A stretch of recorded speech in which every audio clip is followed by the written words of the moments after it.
تشریف فرما ہے، صحابہ بیٹھے ہیں. آپ نے دیکھا ہوگا، دیکھا کیا آپ کے ساتھ بھی ایسا ہوا ہوگا، خاص طور سے ٹھنڈک کے مہینے میں جب کہیں الاؤ جلتا ہے جس کو کوڑا بولا جاتا ہے، بڑے بوڑھے اگر بیٹھے ہوں اور چند چھوٹے چھوٹے بچے ہوں تو بتائیے ان بچوں سے وہ بڑے بوڑھے بجھونی بجھاتے تھے کہ نہیں بجھاتے تھے؟ تو اب ان بچوں کے دماغ کو وہ بوڑھے لوگ جانچتے ہیں کہ اس میں ذہین کون ہے، کتنی ذہانت والا ہے. اس طرح کے ماحول آج بھی آپ کو دیکھنے کو مل جائیں گے. صحابہ تشریف فرما تھے، اتنے میں میرے آقا صلی اللہ علیہ وسلم نے ارشاد فرمایا، ان من الشجرۃ شجرہ لا یسقط ورقها. درختوں میں ایک درخت ایسا ہے جس کا پتا جلدی ٹوٹتا نہیں ہے. بتاؤ وہ کون سا درخت ہے؟ یہ حضور نے صحابہ سے پوچھا. ایک درخت ایسا ہے جس کے پتے جلدی ٹوٹتے نہیں ہیں، بتاؤ وہ کون سا درخت ہے؟ حضور نے آگے اور بھی ارشاد فرمایا، وہ درخت مثل المومن، وہ مسلمان کی طرح ہے. مثل المسلم، وہ درخت مثل مسلمان ہے. وہ کون سا درخت ہے یہ بتاؤ. صحابہ تشریف فرما اب وہ سوچنے لگے کہ کون سا درخت ہو سکتا ہے کہ جو مسلمان کی طرح ہوتا ہے، جس کو رسول پاک نے مسلمان کی طرح فرمایا اور اس کا پتا جلدی ٹوٹتا نہیں ہے. وہ کون سا درخت ہے؟ سب لوگ غور کرنے لگے. حضرت عبداللہ ابن عمر رضی اللہ تعالیٰ عنہ فرماتے ہیں کہ جتنے لوگ وہاں اس وقت موجود تھے ان میں سب سے کم عمر کا میں ہی تھا. میرے ذہن میں بار بار اس کا جواب آ رہا تھا کہ میں بتا دوں، لیکن شرم کے مارے، چونکہ بڑے لوگ موجود تھے اس لیے شرم و حیا کے مارے میں نہیں بول رہا تھا. اب جتنے لوگ وہاں بیٹھے تھے، کوئی جنگل کے کسی درخت کی طرف ذہن لے جا رہا تھا، کوئی کسی طرف، مگر کسی کی ہمت نہیں پڑی کہ حضور سے وہ عرض کرے یا رسول اللہ فلاں درخت ہے. مگر صحابہ نے تھوڑی دیر کے بعد عرض کر دیا، یا رسول اللہ آپ ہی بتائیں کہ وہ کون سا درخت ہے کہ جس کے پتے جلدی ٹوٹتے نہیں ہیں اور وہ مسلمان کی طرح ہوتا ہے.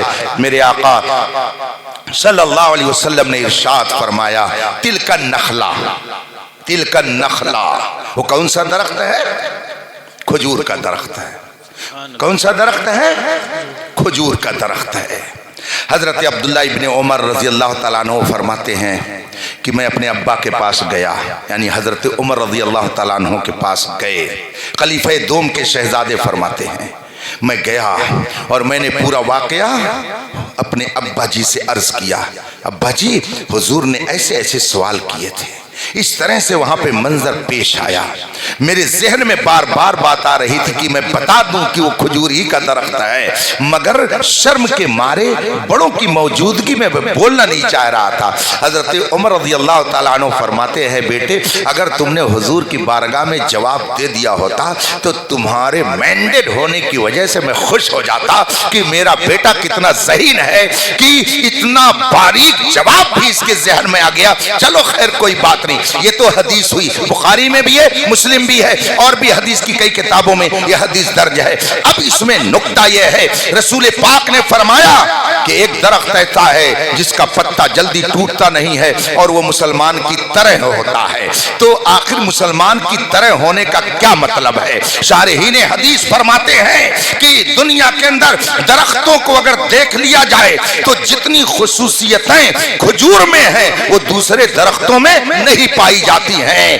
آپ دیکھ لیجئے اگر آندھی چلی، آم کے پتے نہ جانے کہاں پر ٹوٹ کر کے چلے جائیں گے، دوسرے درختوں کے پتے نہ جانے کہاں ٹوٹ کر چلے جائیں گے، مگر کھجور کا درخت ایسا ہے کہ اس کا پتا اپنی جڑ سے جلدی ہٹتا نہیں ہے. اس سے اس بات کی طرف اشارہ ہے کہ ایک بندے مومن کا ایمان ایسے ہی مضبوط ہوتا ہے کہ ہزار آندھی چلے، ہزار طوفان چلے، ہزار مشکلیں آئے، ہزار پریشانیاں آئے، مگر اپنے مرکز ایمان سے اس کا رشتہ ٹوٹتا نہیں ہے، بلکہ وہ علل اعلان کہتا ہے یہ ایک جان کیا ہے اگر ہو کروڑوں تیرے نام پہ سب کو وارا کر. سبحان اللہ. جس طریقے سے ایک بندے مومن اپنے مرکز ایمان رسول پاک سے اپنا رشتہ کسی حال میں نہیں توڑتا ہے، اسی طریقے سے یہ درخت بھی ہزار طوفان چلے مگر وہ اپنا رشتہ اپنے مرکز سے توڑتا نہیں. یہ ایک خوبی ہے. اس کے علاوہ کھجور کا حال کیا ہے کہ اگر بالفرض کوئی زبردستی اس کے پتے کو توڑ ڈالے، کاٹ ڈالے، تو اب بھی کہے گا سنو میں بے نفع نہیں ہوں، میرا فائدہ ہے، لے جاؤ گھر میں اس کو جھاڑو کے کام میں لے آؤ، میں جھاڑو بنا دیا جاؤں گا۔ چنانچہ کھجور کے پتوں سے جھاڑو بنا دی جاتی ہے اور پھر جھاڑو گھر کے کوڑے کو باہر کرنے کا کام کرتی ہے۔ کاٹ دیا گیا مگر اب بھی وہ نقصان نہیں پہنچا رہا ہے بلکہ نفع پہنچا رہا ہے۔ اور پھر اگر درخت کو کاٹ دیا جائے تو درخت بھی کہے گا کہ مجھے ٹکڑے ٹکڑے کر دو مگر میں نقصان نہیں پہنچاؤں گا، میں نفع پہنچانے کے لیے آیا ہوں۔ اگر آپ نے اس کو کاٹ دیا تو وہ بولے گا چلو مجھے پلر کے کام میں لے آؤ، میں تمہارے لیے پلر کا کام کروں گا۔ چنانچہ درخت اب اگر اس کو آپ نے کاٹ دیا تو وہ پلر کا کام کرتا ہے، کھمبے کا کام کرتا ہے، اور نیچے اس کی جڑ کو اگر آپ نے نکال دیا، کھود دیا، تب بھی وہ جڑ کہے گی میں تمہیں نقصان نہیں پہنچاؤں گی، تمہارے لیے نفع کا کام کروں گی۔ آپ نے اس کو کھوکھلا کر دیا، اس میں پانی رکھنے کا، سامان رکھنے کا، گیہوں اور چاول رکھنے کا کام آپ انجام دیجئے، وہ آپ کے لیے نفع بخش ہو گیا۔ اور اس کے جو ریشے نکلے وہ ریشے کہیں گے میں تمہیں نقصان نہیں پہنچاؤں گا، تمہیں نفع پہنچاؤں گا۔ کیا نفع؟ گدے میں بھر لو، صوفے میں لے جاؤ، تکیے میں بھر لو، میں تمہارے کام ہی آؤں گا، تمہیں نقصان نہیں پہنچاؤں گا۔ اور آپ آ جائیے پھل کے اوپر، پھل جو ہی نکلا فوراً ہی اس کو استعمال کرنا شروع کر دیا گیا۔ اگر توڑ لیا گیا اور اس کو خشک کر لیا گیا، اب آپ کے گھر میں اگر رکھ دیا گیا، دوسرے پھلوں کا حال یہ ہے کہ 2 ہی 4 روز میں، 4-6 مہینے میں خراب، مگر کھجور کا پھل اگر آپ نے خشک کر کے گھر میں رکھ لیا، سال بھر تک غذا آپ کے لیے فراہم ہو گئی۔ کچے پر بھی وہ نفع پہنچائے، پک جائے تب بھی نفع پہنچائے، سوکھ جائے تب بھی نفع پہنچائے، تازہ ہو تب بھی نفع پہنچائے۔ ایک بندے مومن دنیا میں آتے ہی پوری دنیا کو فائدہ پہنچانے کا کام کرتا ہے، اور دنیا سے جاتا ہے تب بھی وہ فائدہ پہنچاتا ہے۔ کیسے؟ ایک اس کا جلوہ دیکھ لیجئے۔ ابھی آپ لوگ یہاں سے اٹھیں گے اور قبرستان جائیں گے، وہاں قرآن کی تلاوت کریں گے۔ بتائیے آپ نے مردوں کے ایصال ثواب کی نیت سے قدم یہاں سے قبرستان تک اٹھایا، وہاں جا کے آپ نے قرآن پڑھا، آپ نے ایصال ثواب کیا، بتائیے اس مردے نے آپ کو فائدہ پہنچایا کہ نہیں پہنچایا؟ تو جب دنیا میں آئے اس وقت سے لے کر کے جانے تک مومن مضر نہیں ہوتا ہے بلکہ مومن نفع پہنچانے کے لیے ہوتا ہے۔ یہ 2 چیز ہے۔ اور اس کے بعد اسی کے بالکل متصل حضور نے فرمایا 2 خصلتیں ایسی ہیں کہ ان سے زیادہ گھٹیا، ان سے زیادہ خراب اور کوئی خصلت ہو ہی نہیں سکتی ہے۔ حضور فرماتے الشرک باللہ والضرر للمؤمنین۔ ایک چیز ہے شرک اور دوسرا کام ہے مسلمانوں کو نقصان پہنچانا۔ حضور کی اس حدیث سے معلوم ہوا جہاں ایمان ہوگا وہاں نفع ہوگا۔ حضور کی اس حدیث سے معلوم ہوا جہاں کفر و شرک ہوگا وہاں خیر کی توقع نہیں رکھی جا سکتی ہے، وہاں شر ہی شر رہے گا۔ اس لیے آپ کسی اور سے خیر کی توقع نہ رکھیں، خدا کی بارگاہ میں رجوع کریں، وہی سب دیتا ہے اور وہی مشکل حالات میں خوشی بھی عطا فرماتا ہے۔ اللہ تبارک و تعالی اپنے حبیب پاک کے طفیل ہم سب کو ایمان کی سلامتی کے ساتھ دنیا میں رہنے کی توفیق عطا فرمائے۔ قریب کیا چیز ہے؟ قیامت۔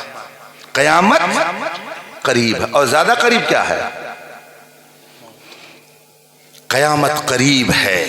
حضرت علی رضی اللہ تعالیٰ عنہ سے جب سوال ہوا کیا قریب ہے اور کیا زیادہ قریب ہے، فرمایا قیامت قریب ہے، مگر اس کی تفصیل میں نے بہت لمبا وقت لے لیا، اور اسی درمیان میں نے کہا ابھی 50 سال تک قیامت نہیں آ سکتی۔ ہم قسم کھا کے کہہ سکتے ہیں کہ ابھی 50 سال تک تو قیامت، اس کے بعد بھی ابھی بہت دن ہے، اس کے بعد بھی چلے گا، ابھی تو بہت کچھ باقی ہے۔ مگر حضرت علی فرماتے ہیں قیامت قریب ہے مگر موت زیادہ قریب ہے۔ آپ میں سے کوئی ہے جو قسم کھا کے کہہ سکتا ہے اس ہفتے میں مجھے موت نہیں آئے گی؟